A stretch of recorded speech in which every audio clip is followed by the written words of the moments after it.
Before we start, it's worth getting all these bits together so that you've got them to hand when you need them.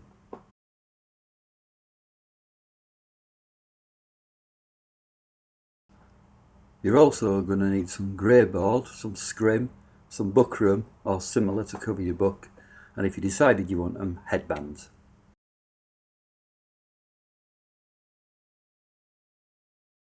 The first thing you need to do is fold all your pages. We're assuming that you've printed your work prior to this. For this video, we're just going to use blank pages.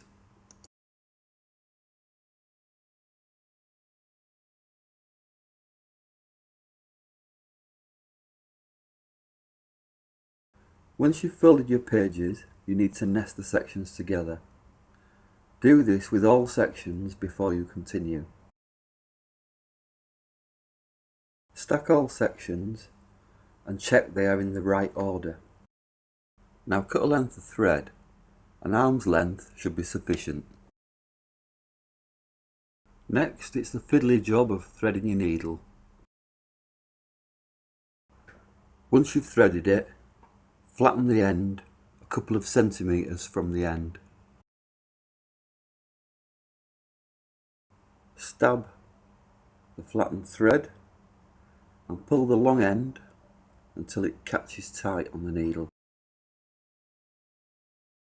Put your stacked sections with the spines nearest to you and turn all but one over to the back. Find the centre of your first section and place your weight at the back to help stop it moving about. You now need to put an even number of holes in this section along the spine using your needle. This can be done by carefully stabbing from the inside. Try to make the gaps the same if you can.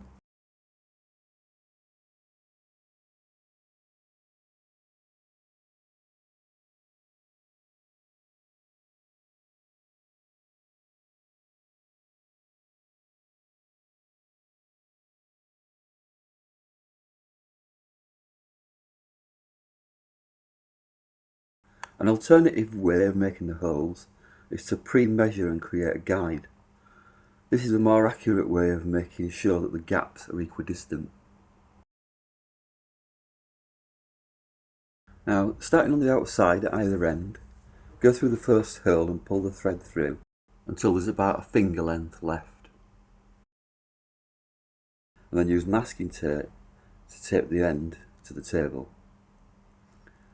You then continue to sew along the spine, gently pulling in the direction that you're going to keep it taut, finishing on the outside at the opposite end. Now turn the next section over on top of the first, find the middle of the section and put the weight back on, and then repeat the process of making all the holes.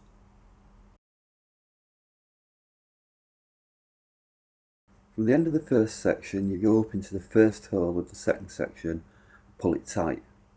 Then you come out through the second hole and go under the external stitch in the first section. Pull the thread tight and then go into the third hole.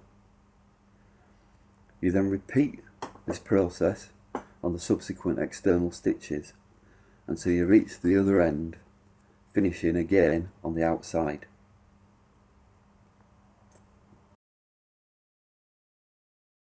You then remove the masking tape and tie a knot,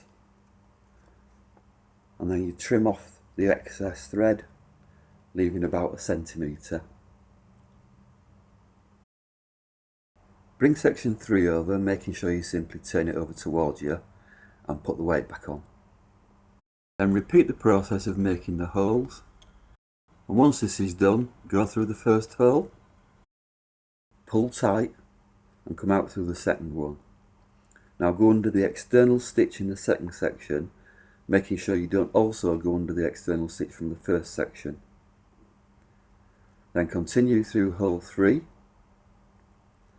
and repeat this on subsequent external stitches, only taking up the external stitch from the section below. When you come out to the last hole, go behind the end stitch between the first and second sections and pull the thread tight. Repeat this process on each subsequent section, making sure you only go under the external stitch of the section below until all sections are sewed together.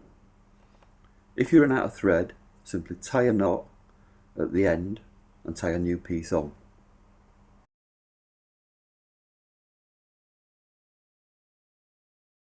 At the end of the last section, go behind the stitch below, pull tight and then go through again and form a knot. Trim the excess thread off, leave about 1 centimetre. It should now look something like this.